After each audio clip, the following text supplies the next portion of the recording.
Glória a Deus, aleluia, glória a Deus. Que bom que você veio, que bom que você está aqui nesta noite, que bom poder cultuar com você nessa noite, que bom poder dividir um pouco da palavra de Deus com vocês. 12 dias, 10º dia hoje, né? Reta final não é para qualquer um, né, irmãos? Amém? Reta final é para os corajosos, né? Já assistiu lá a corrida maratona? Maratona, como é que é o nome daquela maratona que tem no final do ano? Esqueço o nome. São Silvestre, né?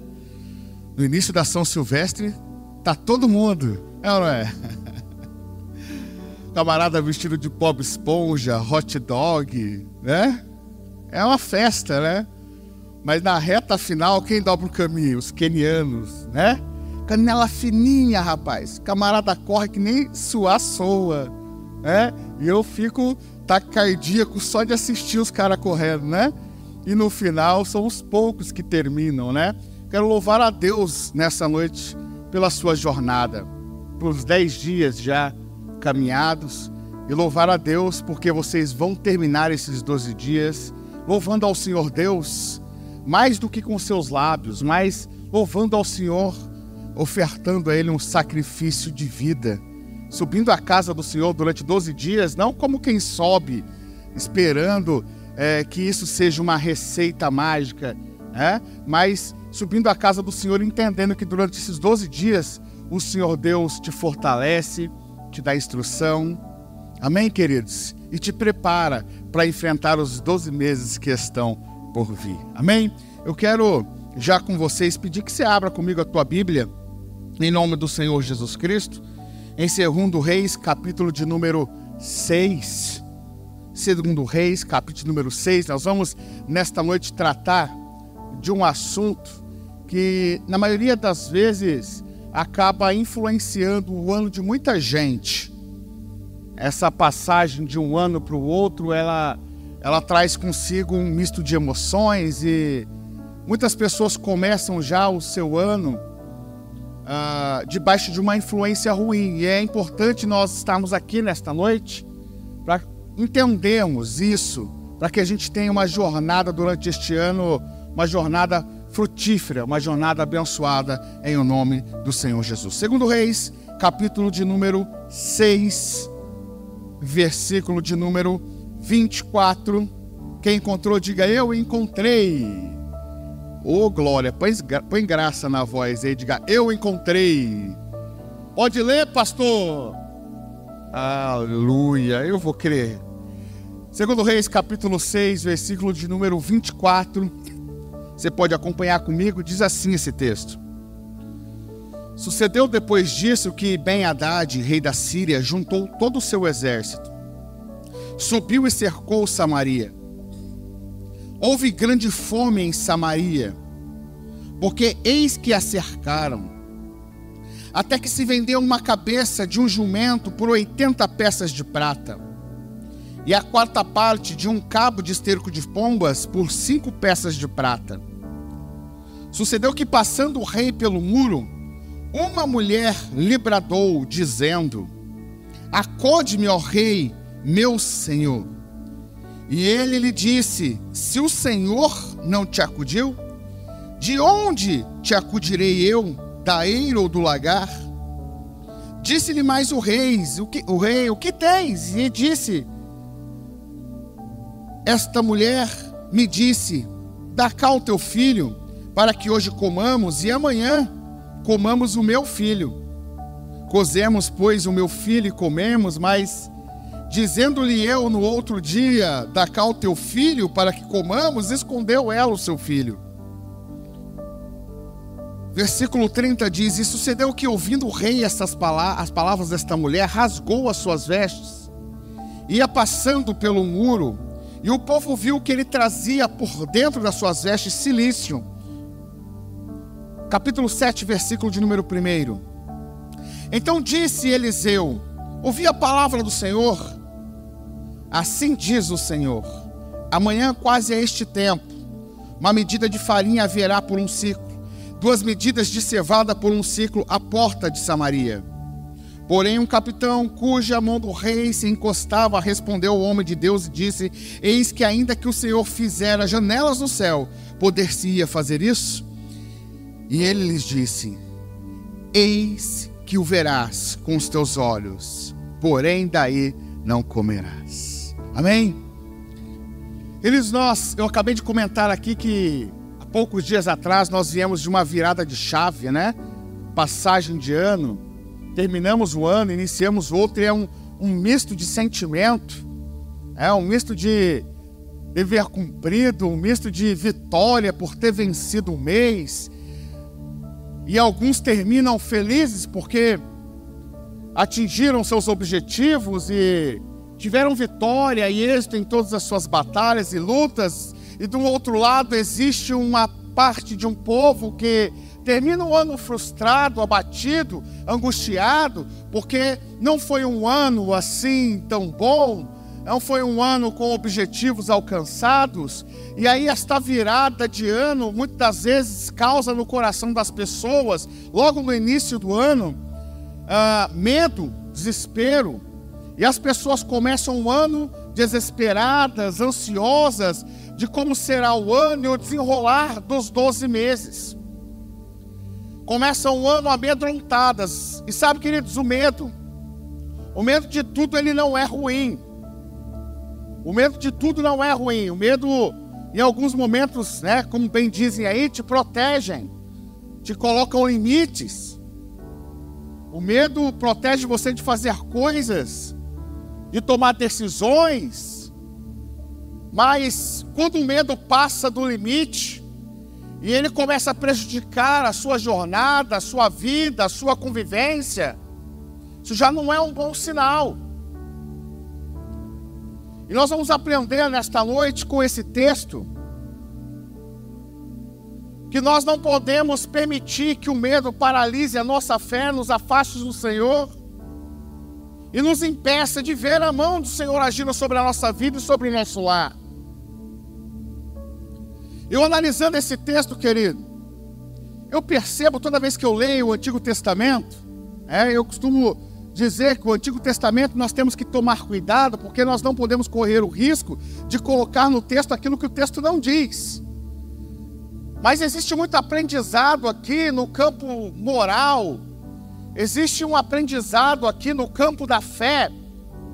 E toda vez que eu leio o Antigo Testamento, eu tenho a compreensão de que passa ano após ano, séculos após séculos, e a história da humanidade sempre se repete.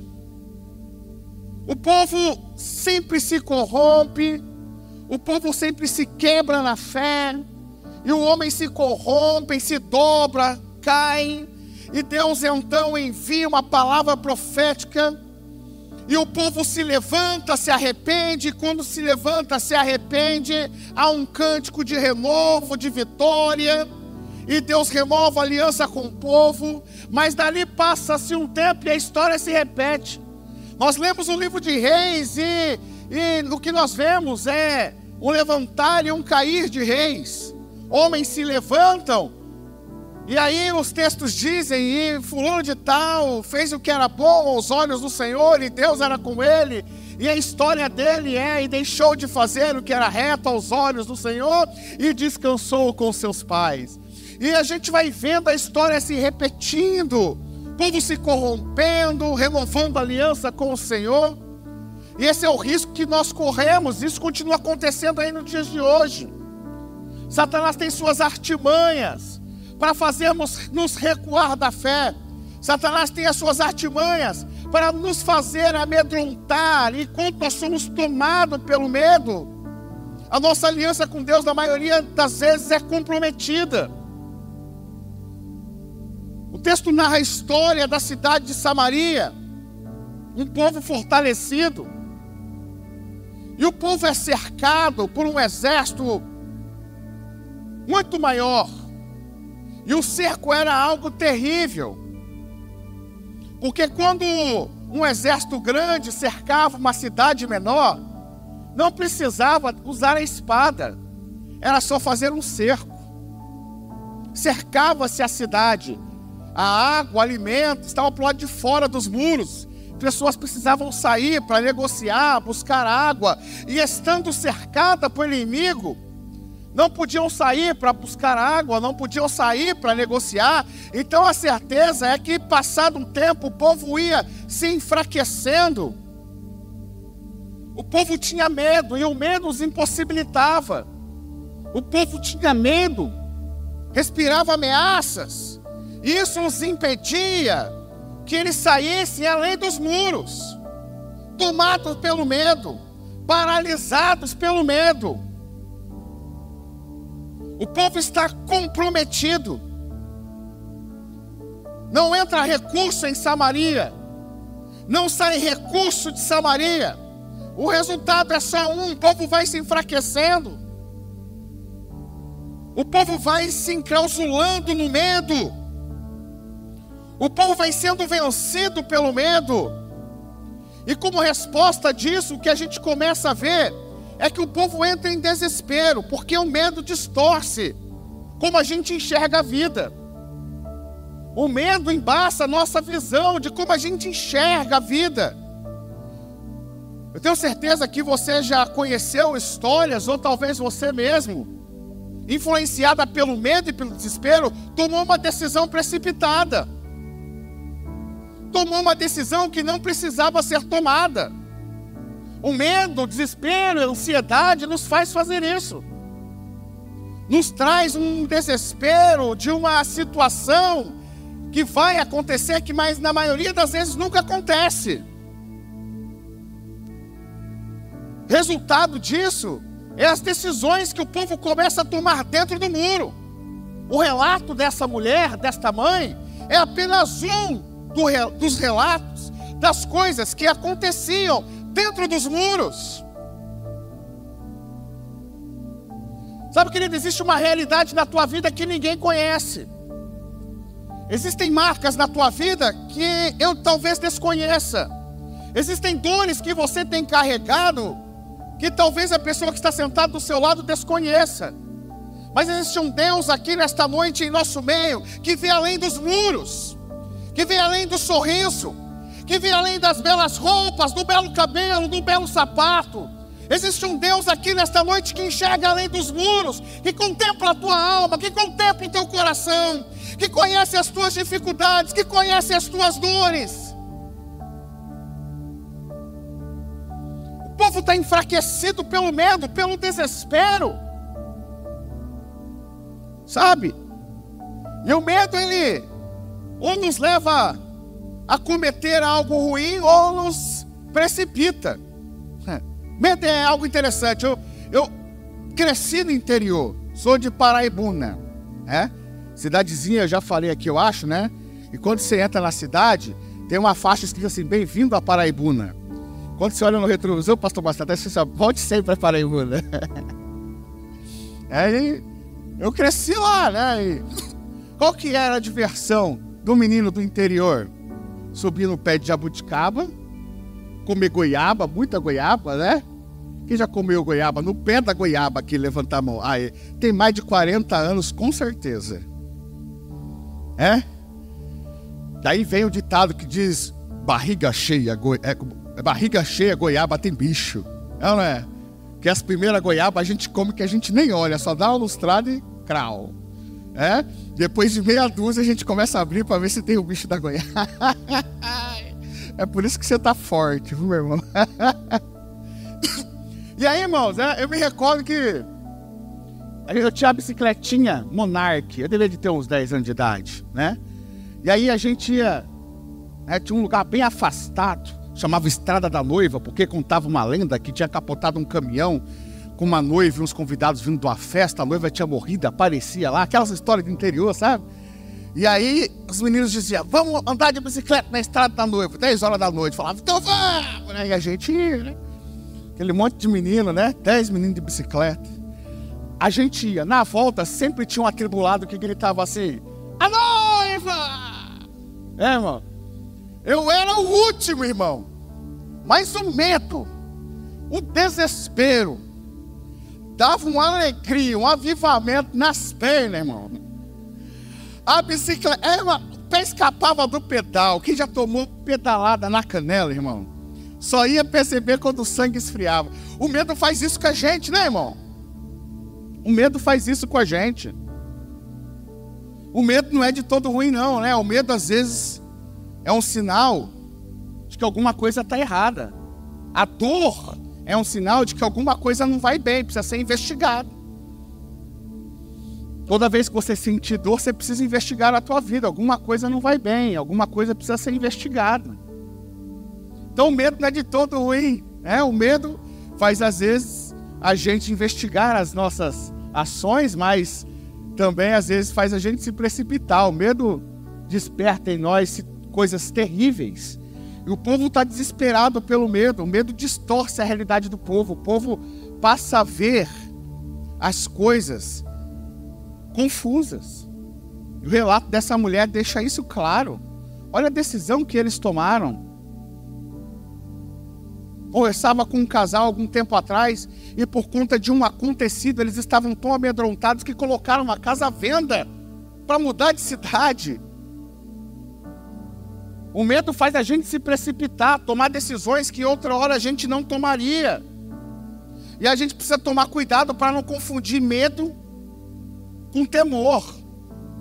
Porque temor é saber quem Deus é reconhecer a soberania e a santidade de Deus. Agora é medo, é desconfiança de que talvez as promessas de Deus não se cumprem em nossas vidas.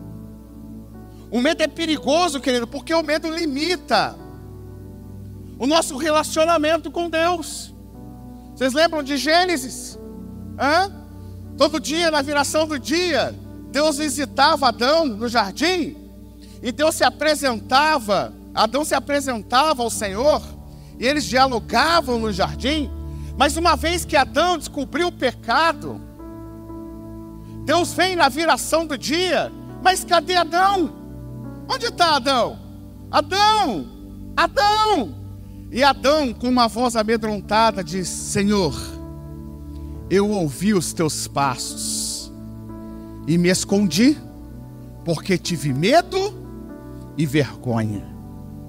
O medo prejudica o nosso relacionamento com Deus. Por quê, pastor? Porque o medo, ele faz com que a fé se ausente.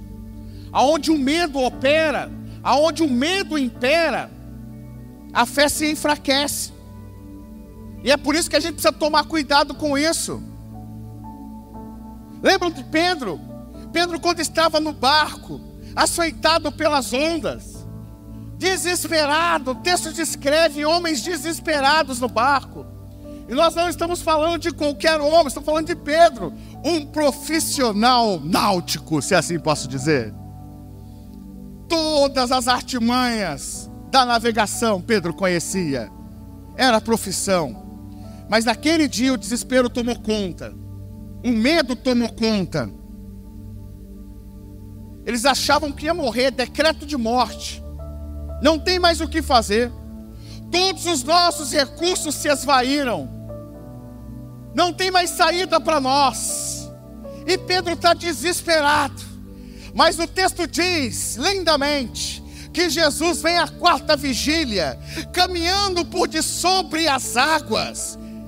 E quando aquele homem com o coração tomado de medo e desespero tem a visão de um Jesus Cristo poderoso, andando por de cima das águas, o medo dá lugar à fé. E Pedro é encorajado, e aquele homem que alguns instantes atrás gritava apavorado de medo, agora é tomado de fé e diz: se és tu, permita que eu vá contigo, caminhando por sobre as águas.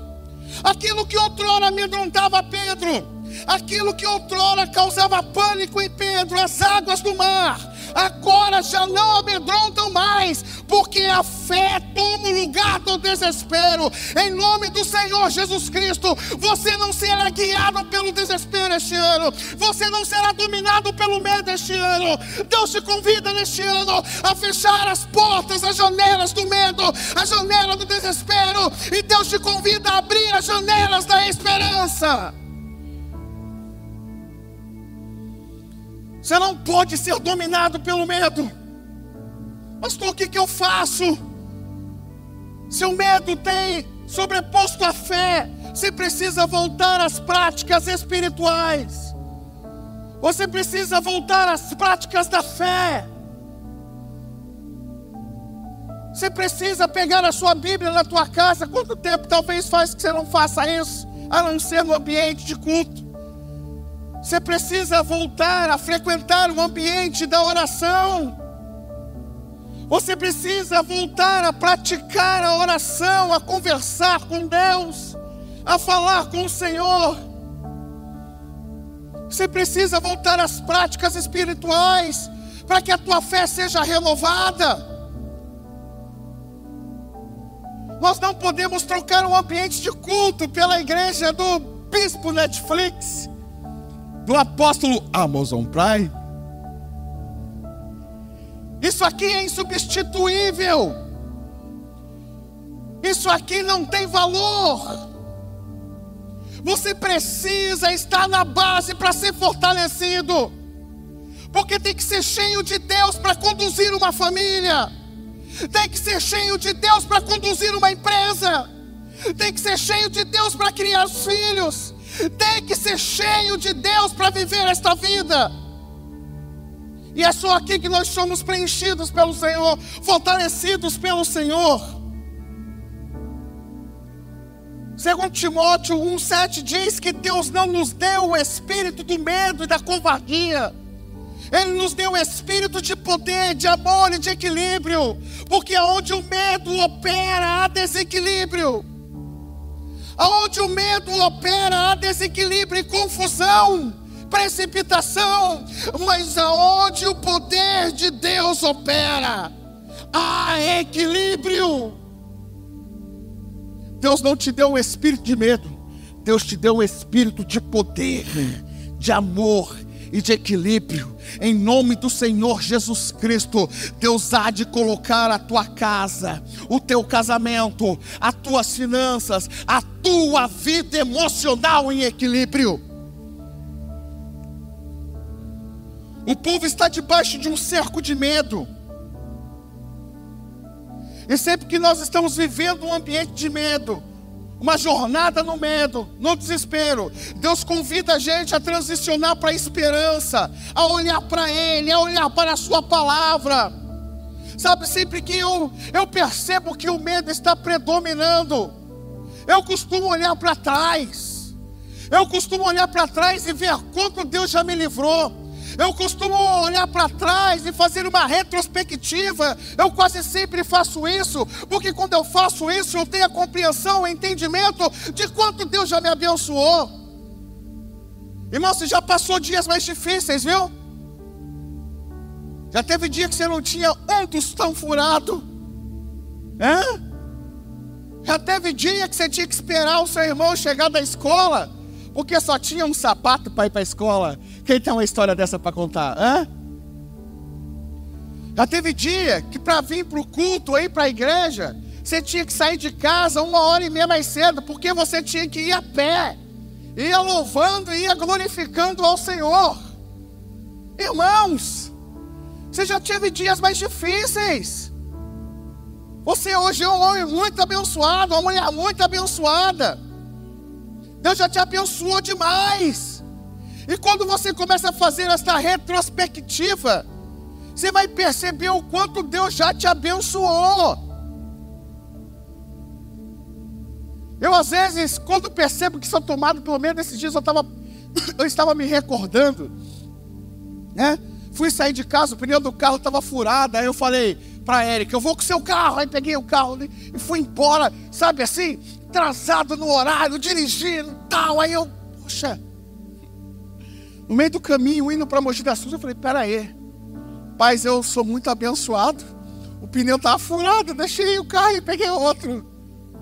E aí eu me lembrei de um dia, o Espírito Santo trouxe à tona, de um tempo em que eu dirigi uma igreja no meio do mato. E eu não tinha nem 2 vale transporte. Aí eu dizia assim para a Érica, no final do culto, pastor Marcelo, esse passe é para você ir embora. Ela pegava o ônibus do visu e falava, tchau meu amor, até daqui a pouco. Aí eu tinha aquelas mochilinhas de couro que a gente põe assim do lado, sabe, assim no ombro. Aí eu tinha um fone que tinha só uma perninha, e um guarda-chuva com as varetas tudo quebrado. O meu sapato, irmão, tinha um buraco na sola. O mesmo carpete que eu forrei o púlpito, eu fiz palmilha. E aí eu colocava assim, fazia um sanduichão de papelão com carpete. E aí eu saía da igreja, os irmãos falavam assim: pastor, o senhor vai embora como? Meu irmão, vou embora de ônibus, fique em paz. Vai mesmo, pastor? Vou. Não tinha mais ônibus, o último era às 10 da noite, era uma área rural. E aí o povo ia embora, eu fechava a porta, irmão, e aí eu vinha caminhando com o meu guarda-chuva. Eu saía de lá 10 horas da noite e eu vinha caminhando naquela estrada de terra. Eu entrava na rodovia Tibiriçá, caminhava um longo trecho na rodovia Tibiriçá.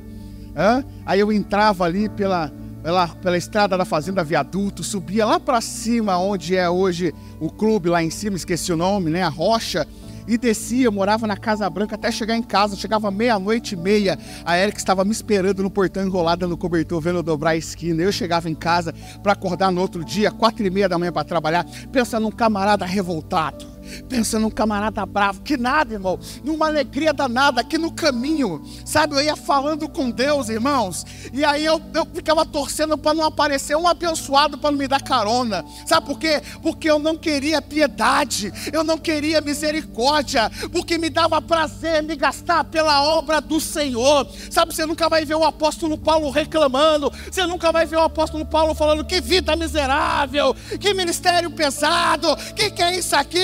Eu não quero mais isso para mim, não. Você vê Paulo se regozijando nas batalhas, você vê Paulo se alegrando nas suas cadeias, porque Paulo sabia que tudo que ele fazia em terra ecoava na eternidade. Tudo que você faz aqui manda um recado para a eternidade. A sua postura aqui ecoa na eternidade. Como você se posiciona aqui manda um recado para a eternidade. Em nome de Jesus Cristo, este ano você vai caminhar diferente. Você já não vai mais caminhar por dor, você não vai mais caminhar na murmuração, você vai caminhar na gratidão, reconhecendo o cuidado e o livramento que Deus teve contigo nos últimos anos. Aplauda o Senhor.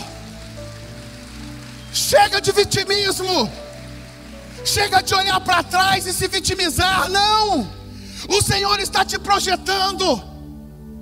Esta dor não pode te clausurar mais, esta dor não pode te amarrar mais. O Senhor te diz nesta noite: é hora de levantar. O choro tem limite, é hora de se levantar, é hora de tirar um aprendizado. Por mais difícil que tenha sido o seu passado, por mais pesado que tenha sido os seus últimos anos, o Senhor te convida a se levantar nesta noite pela fé. Aleluia. O povo está enfraquecido no cerco de impossibilidade, não tem mais o que fazer. Olha a proposta, o diálogo destas duas mulheres. Olha, não tem mais solução para nós. Nós vamos morrer de fome. Qual que é a solução? Vamos fazer o seguinte: hoje nós vamos comer o seu filho, e amanhã nós comemos o meu. Olha esse relato de desespero. Eu não sei você, mas até hoje, quando eu faço a leitura desse texto, eu fico chocado. O relato dessa mulher para o rei. O rei está amedrontado, o rei está saindo para poder ter uma visão panorâmica de como está a situação, para medir a temperatura. E quando o rei vai passando pelo muro, uma mulher chama e diz: rei, me ajuda, socorre a gente, rei. E o rei diz: o que você tem? Ela diz: eu não tenho nada, eu tinha um filho, mas nós comemos ele ontem. Diga misericórdia. E essa mulher aqui, ó, diz que hoje a gente ia comer o filho dela. E quando chegou a vez, ela escondeu o filho dela. O rei entra em desespero. O rei diz: se Deus não socorreu a gente, se Deus não socorreu a nossa casa, posso eu socorrer? Um líder desesperado, um líder em choque, um líder frustrado, dominado pelo medo, pela angústia e desespero. E a Bíblia diz que ele sai dali atordoado, correndo. E a leitura que nós lemos diz que quando ele sai correndo, os homens que estão ali olham para o rei, e debaixo daquelas belas roupas reais há panos de saco. Sabe o que isso quer dizer? O rei se apresentava como rei, mas por dentro ele estava quebrado. Por fora a roupa de estar tudo indo bem, mas por dentro está sucumbindo. Por fora está dizendo tudo sob controle, mas por dentro está tudo estremecendo, porque o medo vai descaracterizando. Deus convida a gente nessa noite a transicionar de uma janela de desespero para uma janela de esperança.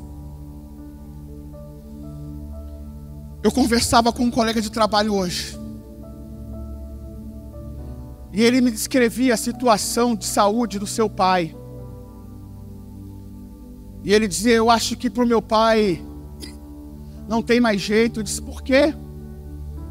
Ele disse: meu pai foi diagnosticado com um câncer. Eu disse: vou te contar uma história. Eu comecei a narrar a história da Érica para ele. Um transplante, 3 cirurgias, 1,5 metro do intestino fino, 1,5 metro do intestino grosso retirado, ovário direito retirado. Em março e abril agora ela vai tirar esqueci o nome. Como é que é o nome aqui? Útero. 35 quilos ela pesou. Lembra disso, pastor Marcelo? Lembra disso, pastor Ronaldo? 35 quilos. E o médico desenganou ela. 35 quilos de fralda. As pernas dela mediam o meu pulso. O médico disse: olha, não tem mais o que fazer, agora é tratamento oncológico. Ela está com metástase no rim. Reúne a família e dê a notícia para ela, porque talvez ela tenha alguns meses. E foi um choque aquilo para mim. Você pensa que o medo não me assombrou? Me assombrou. Porque no canto do hospital eu digo que eu fiz a oração do Salmos capítulo 13. Os Salmos do até quando. Porque havia perdido a minha mãe e agora estava prestes a perder minha esposa.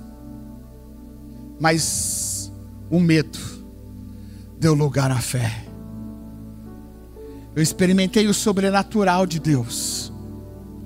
Eu escolhi fechar a porta, as janelas do medo e do desespero, e escolhi abrir as janelas da esperança. E o dia que o pastor Silmar Coelho estava aqui, eu dividi com ele uma frase. Eu disse: pastor Silmar Coelho, a tua frase me inspirou. Ele disse: me conta. Eu falei: vou te contar. Contei a história da Érica. E aí eu disse: e a Érica estava no leito de morte, pastor. Ela estava aceitando a morte. E ela começou a chorar copiosamente, dizendo: cuida das crianças. Sabe aqueles conselhos, né? E aí eu disse para ela: para. Eu disse para ela assim: tem muita gente orando por nós. E a gente não pode dispensar a oração desse povo. Se a oração é a última ponta da corda que nós temos, nós vamos nos agarrar nela. E aí eu olhei profeticamente para ela, nos olhos, na bolinha dos olhos dela, assim. Eu usei a frase profética do pastor Silmar Coelho. Eu disse: outra, tem 3 irmãs da igreja esperando você morrer para casar comigo. E eu disse para o pastor Silmar Coelho que aquela palavra profética levantou ela da cama e sarou ela. Eu convido você nesta noite a abrir a janela para a esperança. Havia profeta em Israel.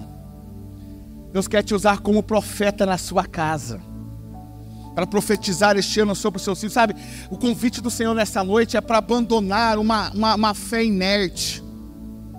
Sabe, uma fé do modo avião, que a gente vem para o culto de domingo, levanta a mão, dá glória a Deus, canta os louvores decorados.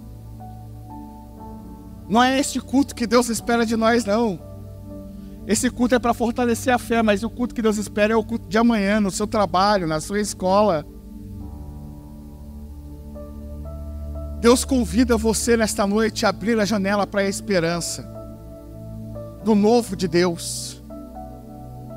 Você precisa ser profeta na sua casa este ano, sair de uma fé inerte e liberar palavras proféticas sobre os seus filhos, sobre o seu esposo, sobre a sua esposa. Você precisa reativar o canto da oração na sua casa, sabe? Jesus Cristo diz aos discípulos: não tem como colocar vinho novo em odre velho. Sabe qual que é o nosso problema? A gente quer que Deus faça coisas novas das práticas velhas. A gente espera que Deus provoque o novo, mas nas mesmas velhas condutas.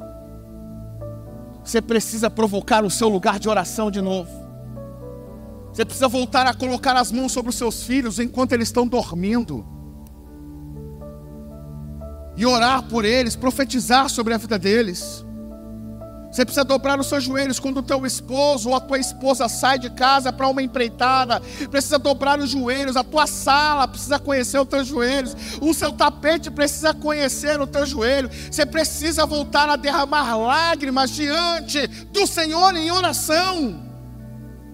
A profeta Israel, e o profeta libera uma palavra dizendo: amanhã a este horário haverá recurso, amanhã a este horário haverá mantimento, amanhã a este horário o sofrimento destas terras chega ao fim. E o que acontece no dia seguinte? 4 leprosos, repita comigo, 4 leprosos. Coloca mais graça aí. Quantos leprosos? 4. Lepra era algo terrível. Hanseníase, hoje tem cura, tratamento, mas naquela época não tinha. E o que ela ia fazendo? Ela ia comendo, desfazendo as partes mais moles, né? A orelha, nariz, lábios, pontas dos dedos. Alguém que tinha lepra estava desenganado de viver em sociedade, vivia à margem da sociedade. E vocês conhecem toda essa história. Quando alguém se aproximava, ele tinha que levantar a mão e gritar: sou leproso, né? Estava desenganado. 4 leprosos estavam ali acerca da cidade, condenados à morte. É o fim para nós, nós vamos morrer. 4 improváveis. Quantos improváveis? 4. Sem orelha, sem nariz, sem beiço, sem dedo. Situação deplorável. Um olhou para o outro e falou: rapaz, estou aqui pensando comigo. Se a gente ficar aqui, a gente morre de fome. Se a gente for até Samaria, a gente também vai morrer, porque lá também não tem comida e o povo também não tem misericórdia. Agora, se a gente for até o acampamento dos sírios, tem comida. Se a gente for lá e eles nos matarem, morreremos. Agora, se eles usarem de misericórdia de nós, estamos no lucro. Quem vota a favor? Sem beiço, sem orelha, sem nariz, unânimes, nós vamos contigo. Foram os 4 leprosos. Quantos leprosos? Pensa na cena, irmão. Um agarrado no outro. Enfraquecidos, desenganados. Pensa naquela música triste do Chaves. Pensa na situação. E no acampamento do sírio, põe no rolete, sanfona, acordeon, pandeiro. De repente alguém fala: peraí, segura aí. Da harpa, segura aí. Está escutando esse barulho? Alguém diz: também estou.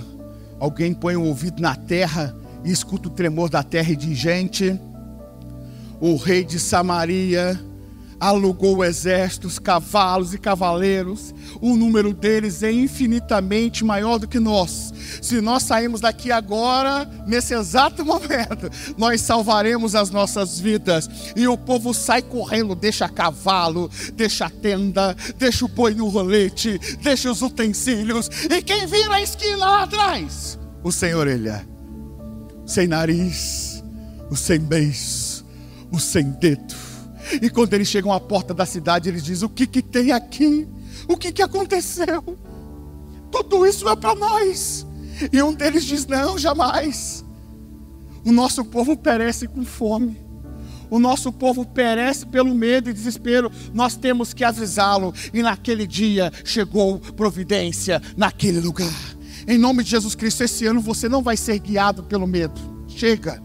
Esse ano você não vai ser dominado pelo desespero. A ansiedade não vai mais te conduzir. Hoje Deus fecha a janela do medo e Deus abre uma janela de esperança na tua vida. Eu quero orar por você, posso? Se coloque de pé, em nome do Senhor Jesus Cristo. Eu quero convidar você para vir aqui diante do altar. Você que tem sido consumido pela ansiedade deste ano: pastor, estou preocupado, minhas finanças não viraram bem este ano. Pastor, estou preocupado, o meu casamento este ano não virou bem. As coisas da minha casa não viraram bem. Senhor, aqui dentro, pastor, a minha vida emocional não virou bem. Estou ansioso pelos próximos meses. Estou ansioso como serão os próximos dias.